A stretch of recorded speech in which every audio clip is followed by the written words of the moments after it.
जय हिंद दोस्तों, आप सभी का स्वागत है एक बार फिर से आपके अपने यूट्यूब चैनल यूनिक ज्ञान में। आज हम BA 5th semester sociology paper second का मॉडल पेपर जो है प्रीवियस ईयर क्वेश्चन पेपर उसको सॉल्व करेंगे। इसमें टॉप 75 प्रश्न जो हैं हमारे उसको हम देखेंगे। आप किसी भी यूनिवर्सिटी से हों, अगर आपका MCQ based question paper exam होने जा रहा है तो आपके लिए ये मोस्ट इम्पॉर्टेंट क्वेश्चन है। Sociology paper second, sociology paper first का हमने पहले ही सॉल्व करा दिया है। आपको पता ही होगा कि प्रीवियस ईयर क्वेश्चन पेपर हमारे एग्ज़ाम के लिए कितना इम्पॉर्टेंट होता है। उससे हमें पता चलता है किस प्रकार से प्रश्न पूछे जा रहे हैं या किन टॉपिक्स से हमें अच्छे प्रश्न देखने को मिल रहे हैं। अगर आप चैनल पर नए हैं तो चैनल को सब्सक्राइब कर लीजिए, जिससे आने वाली वीडियोस आपको प्राप्त होती रहें।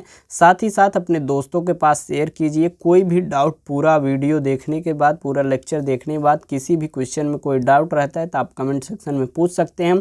साथ ही साथ आपके लिए यह भी व्यवस्था की गई है, टेलीग्राम चैनल पर आपको यह पीडीएफ जो है सेंड कर दिया जाता है, जिससे आप रिवीजन करना चाहें तो रिवीजन वहां से कर सकते हैं।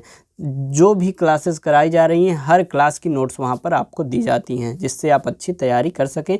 तो चलिए देखते हैं हमारा पहला प्रश्न क्या है। और वीडियो को शुरू होने से पहले सबसे पहले लाइक कर दिया करिए। वीडियो को लाइक आप लोग नहीं करते हैं, नेक्स्ट वीडियो की डिमांड करने में बहुत तेज़ पड़ते हैं, लेकिन आप लाइक नहीं करते हैं। तो वीडियो को लाइक अवश्य किया करिए, हमको भी पता चले कि आप कितने लोग जो है हमारे फैमिली मेंबर्स में जुड़े हुए हैं और बातों को मान रहे हैं। चलिए देखते हैं हमारा पहला प्रश्न है, निम्नलिखित में से कौन सा तथ्य गणनात्मक वर्गीकरण के अंतर्गत आएगा। गणनात्मक वर्गीकरण के अंतर्गत क्या शिक्षित आएगा, अशिक्षित, ग्रामीण, या ये चीज़ें क्या गणनात्मक वर्गीकरण के अंदर आ सकती हैं, या आय आय जो है, इनकम जो है वह गणनात्मक वर्गीकरण के अंतर्गत आता है, अर्थात डी आपका राइट आंसर हो जाएगा। आपको यहाँ पर हिंदी में जो है बताया जा रहा है, साथ ही साथ अगर आप इंग्लिश मीडियम के हैं तो बगल में आप आंसर देखते रहिए और समझते रहिए। अगला प्रश्न हमारा है दूसरा, लॉटरी पद्धति का प्रयोग किस प्रकार के निर्देशन में किया जाता है। लॉटरी पद्धति का प्रयोग जो है क्या उद्देश्यपूर्ण निर्देशन में, दैव निदर्शन में, या कोटा निदर्शन, या उपरोक्त में से किसी भी नहीं में। अर्थात इसका राइट आंसर क्या हो जाएगा, लॉटरी पद्धति की जब भी बात हो तो इसका निदर्शन जो होता है वह दैव निदर्शन होता है, रैंडम सैंपलिंग होती है। अगला प्रश्न हमारा है थर्ड, निम्नलिखित में से कौन सा व्यक्तिगत प्रलेख के अंतर्गत नहीं आता है। व्यक्तिगत प्रलेख के अंतर्गत पत्र आता है, संस्मरण आता है, डायरी आती है, लेकिन समाचार पत्र जो है वह व्यक्तिगत प्रलेख के अंतर्गत नहीं आता है। अगला प्रश्न हमारा है चौथा प्रश्न, सामाजिक सर्वेक्षण में निर्देशन प्रविधि का सर्वप्रथम प्रयोग किस विद्वान द्वारा किया गया था। तो इसका सर्वप्रथम प्रयोग जो है बाउले द्वारा किया गया था। अगला प्रश्न हमारा पांचवा प्रश्न, अंतर्वस्तु विश्लेषण का इतिहास किससे घनिष्ठता से संबंधित है। अंतर्वस्तु विश्लेषण की बात आए तो यह जो है उसके इतिहास की जब बात आए तो वह इतिहास से संबंधित होता है। अगला प्रश्न हमारा है छठा, भारत की पहली जनगणना किस वर्ष हुई थी। भारत की पहली जनगणना जो है 1881 में हुई थी। बहुत ही इंपॉर्टेंट क्वेश्चन है ये आपके लिए, ध्यान से इसको देखिए। हर एक प्रश्न को ध्यान से देखते रहिए। आपको दिया जाए जो नोट्स, इसका जो पीडीएफ है उसको देख के आप एक बार सॉल्व अवश्य करें, अच्छे से आपकी तैयारी होती रहेगी। अगला प्रश्न हमारा सातवां है, निम्नलिखित में से किस समाजशास्त्री ने सबसे पहले समाजशास्त्र में वैयक्तिक अध्ययन पद्धति का उपयोग किया था। वैयक्तिक अध्ययन पद्धति का सर्वप्रथम प्रयोग लीपले ने किया हुआ था। अगला प्रश्न हमारा आठवां है, एक शोधार्थी की निम्नलिखित में से कौन सी क्रिया अनैतिक है। कौन सी क्रिया अनैतिक होती है। साहित्यिक चोरी जो है वह भी अनैतिक है, तथ्यों में बदलाव करना यह भी अनैतिक है, व्यक्तिनिष्ठता यह भी अनैतिक है। तो एक शोधार्थी के लिए ये सभी चीज़ें जो हैं, क्रिया जो हैं, यह अनैतिक हैं, अर्थात राइट आंसर डी हो जाएगा। अगला प्रश्न हमारा है नौवां, निम्नलिखित में से कौन सामाजिक शोध का कौन सा प्रकार द्वितीयक स्रोतों पर आधारित है। तो कौन सा द्वितीयक स्रोतों पर आधारित है। ऐतिहासिक शोध जो है वह द्वितीयक स्रोतों पर आधारित होता है। 10वां प्रश्न है, प्रश्नों की सूची जिसमें सूचनादाता द्वारा उत्तर भरे जाते हैं इसे कहा जाता है, इसे प्रश्नावली कहा जाता है। अगला प्रश्न हमारा 11वां प्रश्न है, नवीन ज्ञान प्राप्त करने के क्रमबद्ध प्रयास को कहते हैं। नवीन ज्ञान प्राप्त करने के प्रयास को हम कुल शोध कहते हैं। अगला प्रश्न हमारा 12वां प्रश्न है, निम्न में से कौन सा निदर्शन का दोष है। निदर्शन का कौन सा दोष है। विशेष ज्ञान की आवश्यकता जो है वह निदर्शन का एक प्रकार से दोष माना जाता है। अगला प्रश्न हमारा 13वां, टेलीफोन द्वारा किया गया साक्षात्कार किस प्रकार का साक्षात्कार कहलाता है? तो टेलीफोन द्वारा जो है वह अनौपचारिक साक्षात्कार कहलाता है। अगला प्रश्न हमारा 14वां, निम्न में से कौन सा सॉफ्टवेयर साहित्यिक चोरी की जांच से संबंधित नहीं है? तो उरकुंड जो है यह संबंधित है, टर्निटिन जो है संबंधित है, क्यूटैक्ट जो है वह भी संबंधित है, लेकिन SPSS जो है वह साहित्यिक चोरी की जांच से संबंधित सॉफ्टवेयर नहीं है। अगला प्रश्न हमारा 15वां है, किसका कथन है कि अच्छे अनुसंधान में उपकल्पना का निर्माण एक केंद्रीय चरण है? यह किसने कहा था? यह गुडे और हार्ट महोदय ने कहा हुआ था। अगला प्रश्न हमारा 16वां है, the design of social research पुस्तक किसके द्वारा लिखी गई है? The design of social research जो पुस्तक है वह लिखी गई है RL एकॉफ द्वारा। अगला प्रश्न हम देखेंगे 17वां प्रश्न हमारा है। 17वां प्रश्न है, मेथड्स इन सोशल रिसर्च पुस्तक किसने लिखी है? मेथड्स इन सोशल रिसर्च यह बहुत ही जो है आपके लिए इम्पोर्टेंट क्वेश्चन है, इसको लिखा हुआ है गुडे एवं हार्ट महोदय ने। अगला प्रश्न हम देखेंगे 18वां, सामाजिक शोध का प्रथम चरण कौन सा है? सामाजिक शोध का प्रथम चरण समस्या का चयन है। अगला प्रश्न 19वां, निम्नलिखित में से कौन सा तथ्यों के संकलन के लिए प्राथमिक स्रोत में शामिल नहीं है? तो कौन सा नहीं शामिल है? प्रकाशित प्रलेख जो हैं वह प्राथमिक स्रोत में शामिल नहीं है, बाकी जो अवलोकन है, साक्षात्कार है, प्रश्नावली है, ये सभी चीज़ें प्राथमिक स्रोत में शामिल है। 20वां प्रश्न है, निम्नलिखित में से कौन सा परीक्षणात्मक शोध का एक प्रकार है? परीक्षणात्मक शोध का प्रकार जो है पश्चात परीक्षण, पूर्व पश्चात परीक्षण, कार्यांतर तथ्य परीक्षण, यह सभी जो हैं परीक्षणात्मक शोध के एक प्रकार हैं।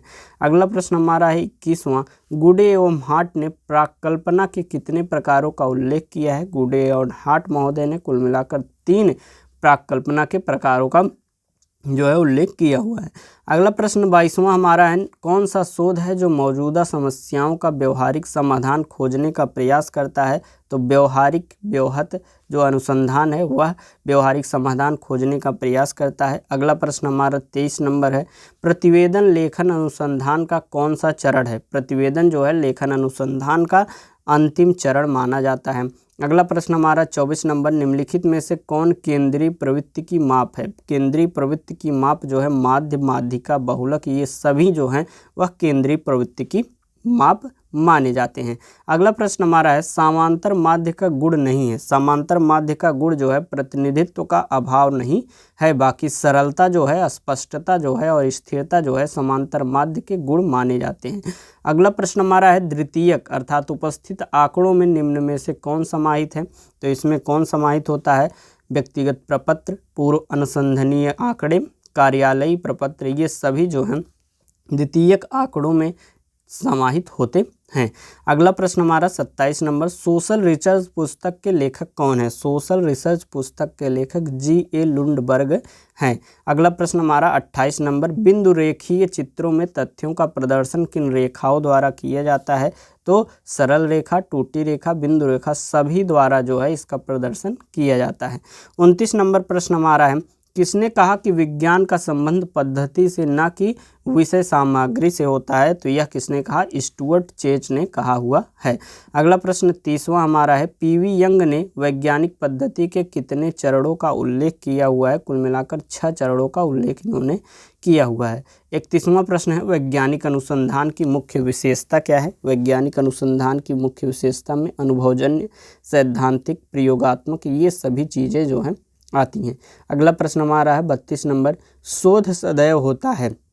शोध जो सदैव होता है पुराने ज्ञान का सत्यापन करना, नए ज्ञान की खोज करना और ज्ञान के बीच में के अंतर को एक प्रकार से भरना, अर्थात उपरोक्त सभी हमारा राइट आंसर हो जाएगा। 33 नंबर प्रश्न है, शोध में वस्तुनिष्ठता का महत्व है। शोध में वस्तुनिष्ठता का महत्व क्या होता है? समाजशास्त्रीय अध्ययनों को वैज्ञानिक बनाने हेतु, निष्पक्ष निष्कर्षों की प्राप्ति हेतु, भ्रांतियों की समाप्ति हो, अर्थात इसका यह सभी राइट आंसर हो जाएगा।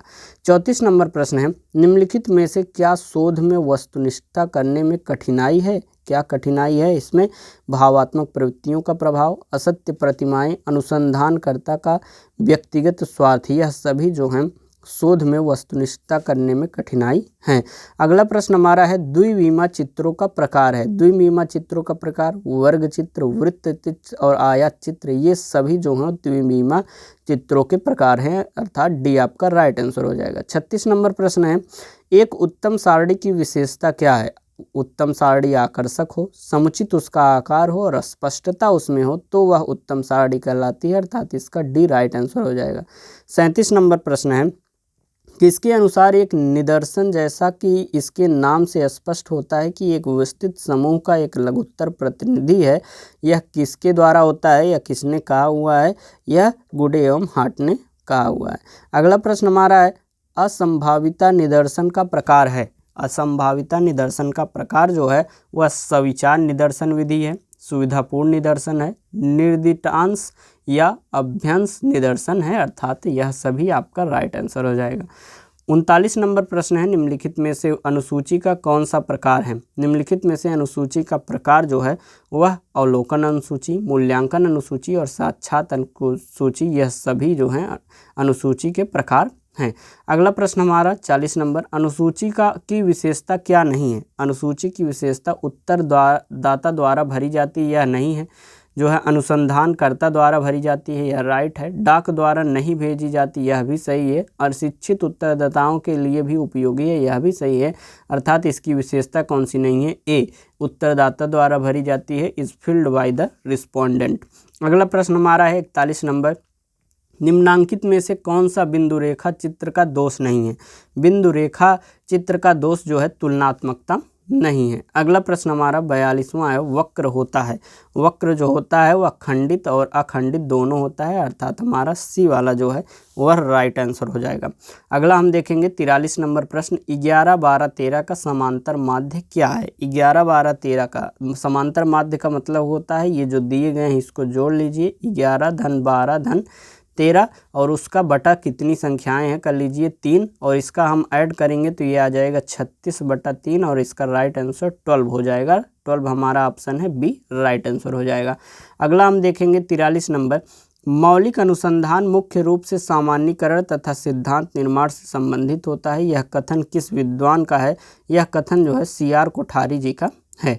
अगला प्रश्न हमारा है 45 नंबर रेखा चित्र गुण छांटिए। रेखा चित्र गुण तुलनात्मक, सांख्यिकी विश्लेषण का प्रदर्शन, विशुद्ध प्रस्तुतिकरण, ये सभी जो है रेखा चित्र के गुण हैं। अगला प्रश्न 46 नंबर सामाजिक अनुसंधान का प्रथम चरण कौन सा है। सामाजिक अनुसंधान का प्रथम चरण समस्या का चुनाव होता है। अगला प्रश्न हमारा 47 नंबर है सहभागी अवलोकन भाग है। सहभागी अवलोकन भाग जो है वह गुणात्मक अनुसंधान का और एथनोग्राफिक अनुसंधान का, अर्थात बी एवं सी दोनों राइट आंसर, अर्थात डी आपका राइट आंसर हो जाएगा। तथ्य संकलन की किस पद्धति को सामाजिक सूक्ष्मदर्शक यंत्र कहा जाता है, तो यह कहा जाता है वैयक्तिक पद्धति को। अगला प्रश्न हमारा 49 नंबर है निदर्शन का वह प्रकार जिसमें समग्र की प्रत्येक इकाई को चुने जाने का समान अवसर दिया जाता है, वह क्या कहलाता है। दैव निदर्शन कहलाता है। अगला प्रश्न हमारा 50वां है निम्नलिखित में से कौन सा व्यक्तिनिष्ठता का स्रोत नहीं है। व्यक्तिनिष्ठता का मूल्य तटस्थता जो है स्रोत नहीं है। 51 नंबर प्रश्न क्या है वह कथन जिसका कि प्रयोग नियंत्रित दशा में अवलोकन है, वह कौन सा है। किसने कहा है, चैपिन महोदय ने कहा है कि प्रयोग नियंत्रित दशा में अवलोकन नहीं है। हर एक पेपर अच्छे से ऐसे सॉल्व कराया जाएगा। किसी अन्य सब्जेक्ट का आपको मॉडल पेपर चाहिए तो कमेंट में हमें अवश्य बताएं। वीडियो को लाइक करें, इतना मेहनत आपके लिए किया जाता है तो अपने दोस्तों के पास भी शेयर कर दिया करिए जिससे अधिक से अधिक लोगों को इस वीडियो से लाभ हो सके। तो चलिए देखते हैं 52 नंबर प्रश्न वह अध्ययन जो एक समूह या व्यक्ति की विशेषताओं का विवरण प्रस्तुत करता है उसे क्या कहा जाता है। उसे वर्णनात्मक अनुसंधान प्ररचना कहा जाता है। 53 नंबर प्रश्न है scientific social survey and research पुस्तक के लेखक कौन है। PV यंग जो हैं scientific social survey and research पुस्तक के लेखक हैं। अगला प्रश्न 54 नंबर है अवलोकन का तात्पर्य कानों अथवा वाणी के स्थान पर स्वयं अपनी दृष्टि का अधिकाधिक उपयोग करना है, यह किसने कहा था। यह जो है CA मोजर महोदय ने कहा हुआ था। 55 नंबर प्रश्न है निम्नलिखित में से कौन सा गुणात्मक शोध पद्धति का उदाहरण है? गुणात्मक शोध का पद्धति का उदाहरण जो है प्रयोग है। अगला प्रश्न हम देखेंगे 56 नंबर। एक अवलोकनकर्ता समूह की गतिविधियों में भाग नहीं लेता है, उसे क्या कहा जाता है? उसे असहभागी अवलोकन कहा जाता है। 57 नंबर प्रश्न क्या है? वह तथ्य जो पहले से ही उपलब्ध होते हैं उसे कहते हैं, उसे जो है द्वितीयक तथ्य कहा जाता है। अगला प्रश्न हमारा 58 नंबर। कौन सी एक अच्छी उपकल्पना की विशेषता नहीं है? अच्छी उपकल्पना की विशेषता जो है सामान्य नहीं है, विशिष्टता, अनुभव सिद्धता और सरल, ये सभी जो है अच्छी उपकल्पना की विशेषताएं मानी जाती हैं। 59 नंबर प्रश्न है, निम्नलिखित में से कौन सा उपकल्पना निर्माण का स्रोत नहीं है? तो वस्तुनिष्ठता जो होती है वह उपकल्पना निर्माण की स्रोत नहीं है। अगला प्रश्न 60 नंबर। चरों का ऐसा मान जो विवरण में अधिकता में पाया जाता है कहलाता है, वह बहुलक कहलाता है। अर्थात बहुत संख्याएं दी हों, जो संख्या बार बार दिखे हमें, अधिकता जिसकी पाई जाए वह क्या होती है? बहुलक। अभी आपको इसका एक प्रश्न भी कराया जाएगा। 61 नंबर प्रश्न है, निम्नलिखित में से कौन सा निदानात्मक साक्षात्कार का उदाहरण है? तो इसका निदानात्मक का होता है गरीबी, खेल, नौकरी, यह सभी जो है निदानात्मक साक्षात्कार का उदाहरण है। 62 नंबर प्रश्न है, बहुलक ज्ञात कीजिए। इसमें देखिए सबसे ज़्यादा कौन सी संख्या है? तो 22 जो है वह सबसे ज़्यादा बार 4 बार पाई गई है, तो इसका राइट आंसर ए हो जाएगा 22। अगला प्रश्न हमारा है 63। किस अनुसंधान अभिकल्प में उपकल्पना की निश्चित रूप से आवश्यकता होती है? तो अन्वेषणात्मक अनुसंधान अभिकल्प में। अगला प्रश्न 64 नंबर। एक प्राक्कल्पना, एक प्रस्थापना जिसका परीक्षण किया जाना चाहिए, यह कथन किसका है? यह बोगार्ड्स का कथन है। अगला प्रश्न हम देखेंगे 65 नंबर। अनुसंधान करने हैं तो निम्नलिखित में से किसकी पहले आवश्यकता होती है? तो शोध प्रश्न तैयार करने की सबसे पहले आवश्यकता होती है।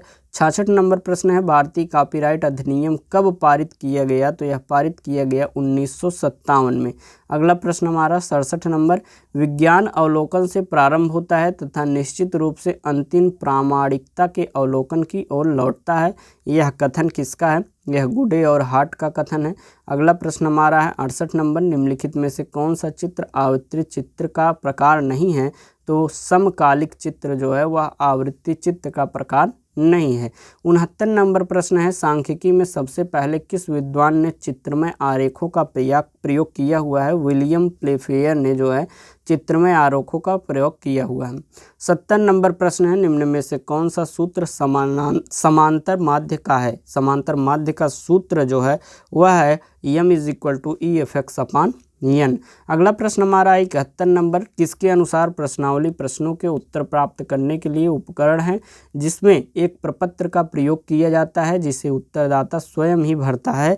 इसका राइट आंसर हो जाएगा गुडे एवं हार्ट के अनुसार। अगला प्रश्न 72 नंबर है, निम्नलिखित में से कौन सा चिन्ह आवृत्तियों के योग में समृद्ध है? तो सिग्मा F जो है वह चिन्ह आवृत्तियों के योग से संबंधित है।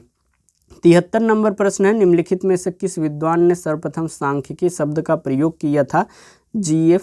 अकेनवॉल ने जो है सबसे पहले प्रयोग सांख्यिकी शब्द का किया था। अगला प्रश्न हमारा है, तथ्यों को कतारों और पंक्तियों की क्रमबद्ध व्यवस्था कहते हैं, यह कौन सा है? साड़ियन तथ्यों को। अगला प्रश्न हमारा 75वां है, निम्नलिखित में से कौन सी एक अच्छे वर्गीकरण की विशेषता नहीं है?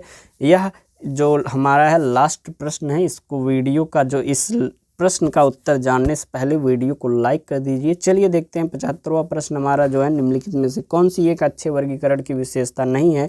अस्पष्टता जो है अच्छे वर्गीकरण की विशेषता नहीं है। अस्पष्टता, स्थिरता, समानता, ये सभी अच्छे वर्गीकरण की विशेषताएं हैं। इस प्रकार से आपका पेपर जो है यहाँ पर करा दिया गया है सॉल्व। कोई भी डाउट किसी प्रश्न में हो तो आप कमेंट करके पूछ सकते हैं। वीडियो को अधिक से अधिक लाइक कीजिए, शेयर कीजिए, कमेंट कीजिए। मिलते हैं नेक्स्ट वीडियो में। धन्यवाद।